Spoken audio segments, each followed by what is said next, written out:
Buat Cekermi. Nah, buat Anda yang suka film-film misteri, cerita-cerita misteri dan keren, subscribe sekarang.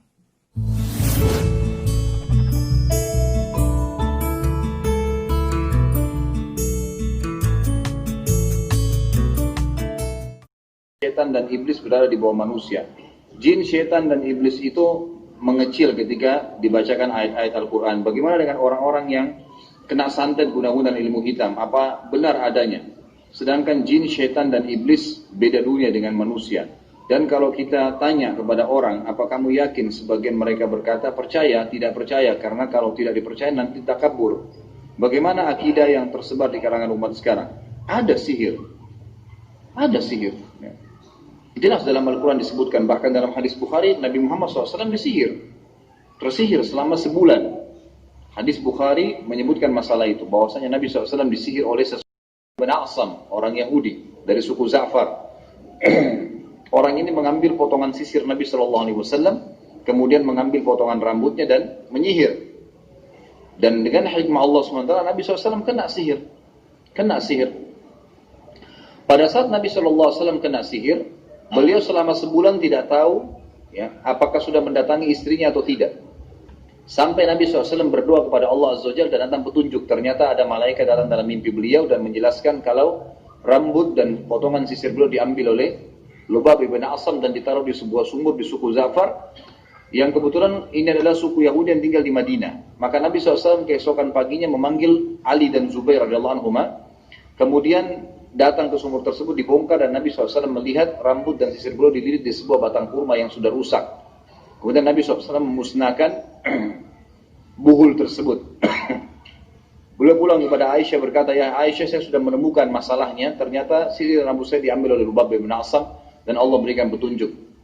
Riwayat lain menjelaskan Nabi SAW datang dan diruqyah oleh Jibril alaihissalam. Sebab turunnya doa, Bismillahirrahmanirrahim, min kulli syarrin yu'dzika Allah yashfi. Dengan nama Allah aku meruqyahmu, gitu kan? Dari seluruh keburukan yang menimpahmu dan Allah menyembuhkanmu. Ini adalah ruqyah Jibril alaihissalam kepada Muhammad sallallahu alaihi wasallam. Ini termasuk doa-doa ruqyah. Memang begitu, ada.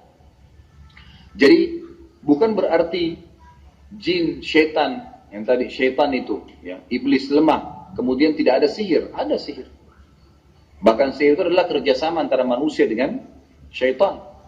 Tapi tetap lemah. Tetap lemah. Di depan ayat-ayat Allah, lemah. Lemah sekali. Dibacakan ayat kursi, dibacakan Al-Fatih, dibacakan ini, asal niat ruqyah, pasti insya Allah dengan izin Allah. Gitu kan? Hancur, binasa. Banyak sekali kasus-kasus masalah ini. Jadi memang ada itu. Ada. Tapi mereka tidak mungkin menang. Kata Allah SWT, wala yuflihu sahiru haitsu ata. Tidak mungkin ada penyihir yang bisa menang di depan ayat-ayat Allah. Masalah sembuh cepat atau lambat itu kuasa Allah SWT. Kalau penyakit dikirim mungkin maksudnya sihir dan sebagainya. Orang beriman tidak usah takut sama sihir. Kita diajarkan Nabi. Memang ada orang menyihir. Tapi jangan segala sesuatu dihubungkan sama sihir. Kadang ada bunga di depan tokonya langsung katanya sihir. Itu orang jatuh bunganya. Beli di pinggir jalan jatuh di situ. Orang kok hidupnya takut sihir. Terus dikit-dikit sihir. Itu juga nggak benar. Kalau Anda punya wirid, zikir, tidak usah takut dengan sihir. Baca Mu'awwidhatain, Qul a'udzu birabbil falaq, Rabbin nas, ayat kursi sebelum tidur. Rutinkan itu semuanya. Kalaupun menimpa Anda sihir, tidak akan lama. Dia akan mampir saja dan pergi. Dan Nabi pun pernah kena sihir, tapi tidak akan mempengaruhi kepada wahyu. Nabi kena sihir, dijelaskan. Tapi Nabi kena sihir ya tidak akan berpengaruh. Dan Nabi tidak dikit-dikit sihir, tidak begitu. Maksudnya mungkin begitu tuh. Ada orang ngirim penyakit, ngirim sihir. Sihir ada. Al-Quran disebutkan. Qul a'udzu birabbil falaq min syarri wa min syarri naffatsati fil 'uqad. Wanita-wanita pensihir yang biasa meniupkan di pintal ikatan-ikatan itu ada sihir tuh, dikirim penyakit. Ada. Cuman sebagai orang beriman, itu ayat itu untuk menolak itu. Saya baca terus tapi kena. Kamu bacanya benar, tapi kamu juga percaya. Lebih yakin dengan dukun. Gimana tidak kena sihir kamu? Nah, gitu. Jadi apa yang dari Nabi harus kita yakin lebih dahsyat, lebih hebat. Nggak usah mikir dikit-dikit sihir, dikit-dikit sakit, pusing dikit katanya. Datang ke dokter katanya, kata dokter nggak ada. Alhamdulillah nggak ada, syukurlah nggak ada, malah cari ada. Kata dokter nggak ada, baik sehat semuanya. Bukan nggak ada kalau kamu merasa sakit, belum ketemu kan gitu. Kan ada penyakit-penyakit baru. Tinggal minta ya Allah sembuhkan, jangan sampai ada penyakit baru lagi ke saya. Tidak langsung ke sihir-sihir. Sihir itu rutin, kita tidak hanya menolak sihir dengan wirid.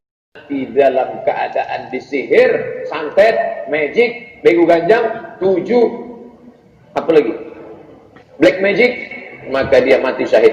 Walaupun kita selalu berzikir, Allah belum memberi kesembuhan Pak Ustadz. Sebelum tidur malam, ambil wudhu, salat sunat witir 3 rakaat.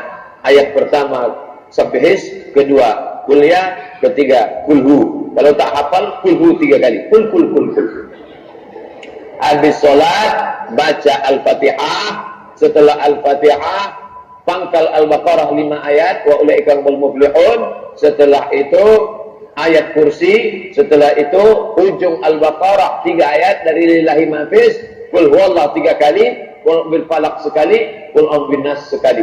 7. Saya ulang balik. Fatihah sekali, pangkal Al-Baqarah 5 ayat, ayat kursi, ujung Al-Baqarah 3 ayat, qul huwallahu 3 kali, qul bil falaq sekali, qul a'udzu binnas sekali. Tiupkan ke air. Tiupkan ke air. Habis itu diminum.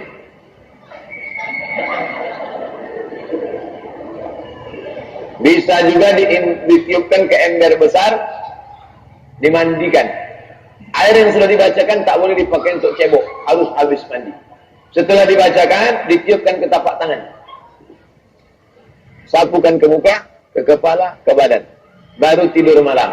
Sebelum tidur malam, sehabis maghrib, sehabis asar. Habis asar, habis maghrib, sebelum tidur malam. Sunnah Nabi Muhammad SAW.